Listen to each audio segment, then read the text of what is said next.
I think in a collaborative effort, we got to figure out how we can come together, however that looks, but it's not always about money. It's really about communication. You know, a few years back in Chinatown, there was a group of unhoused people that came and told the city government how they would like to manage themselves in a little area, govern themselves. But you know what we did? We put it to the side because we were too nervous about it.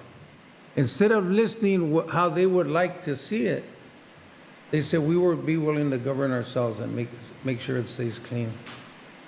I think there's something there. And I think it's been 2 years, and I think in May I also brought this forward, that Councilmember Barrera and I brought forward at least an agenda item discussing possible sanctioned encampment or tiny home villages. So I'd like to, request that we bring that back for a discussion.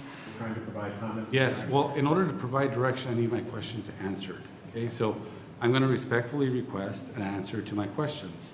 So my question is, do we have future plans to discuss tiny home villages or sanctioned encampments?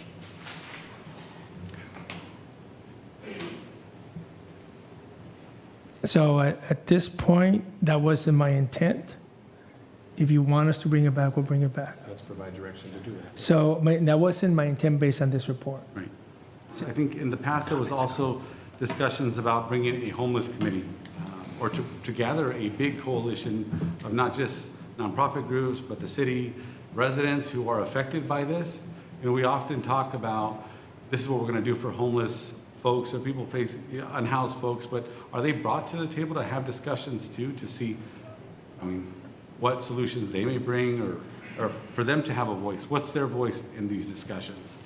That was a request that was brought to the council, I think, maybe over 1.5 years ago through the proper channels and do we have plans for a warming shelter in case a winter warming shelter in case the council decides to end services in October? There is no additional plan at this point in time to stand up a warming shelter. I think people don't realize that although these programs are expensive, we have no place for a lot of these folks to go.